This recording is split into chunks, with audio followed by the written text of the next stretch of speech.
ایک شخص جنگل میں لکڑیاں کاٹنے جایا کرتا تھا تو شیر سے دوستی ہو گئی۔ وہ جنگل کا بادشاہ تھا اور لکڑہارا غریب آدمی تھا۔ وہ لکڑیاں کاٹتا تھا۔ جب وہ آتا تو جنگل کا بادشاہ اعلان کر دیتا کہ جانوروں کو کہ میرا دوست ہے، اس کو کوئی تنگ نہ کرے، اور دوسرا یہ کہ سب لوگ مل کے اس کے ساتھ تعاون کریں۔ تو کبھی کوئی جانور لکڑیاں اکٹھی کرتا، کبھی کوئی گھوڑا کھچر اپنی پشت پر لکڑیاں رکھ کے باہر چھوڑنے آتا۔ اب جنگل کے اندر اس کی بڑی دھوم دھام مچ گئی۔ وہ گھر آ کے بیوی کو بتاتا کہ میرا ایک دوست ہے، میں جاتا ہوں تو ساری مخلوق میرے استقبال کے لیے کھڑی ہوتی ہے۔ ایک دن بیوی کہنے لگی، تو اس کی اتنی تعریفیں کرتا ہے، اسے کسی دن بلا لو تاکہ اس کی دعوت کرے۔ اس نے اس کو پردے میں رکھا۔ بیوی کو یہ نہیں بتایا تھا کہ شیر ہے۔ ایک دن اس نے شیر کو اپنے گھر بلا لیا اور 2-3 بکرے ذبح کیے۔ بیوی کہنے لگی، پکانا کس طرح ہے؟ وہ کہنے لگا، ابھی نہ پکانا، جب وہ آئے گا پھر بتاؤں گا۔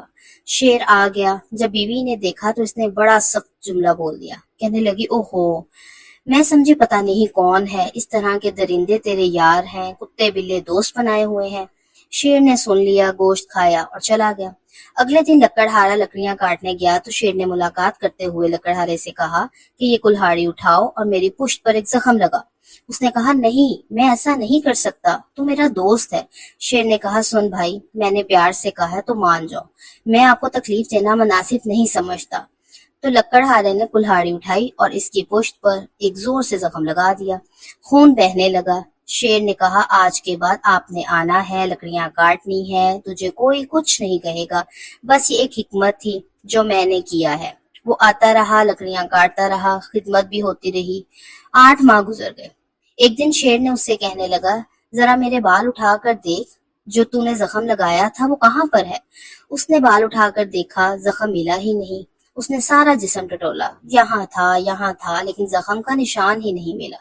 تو شیر نے پھر کیا کمال کا جملہ کہا۔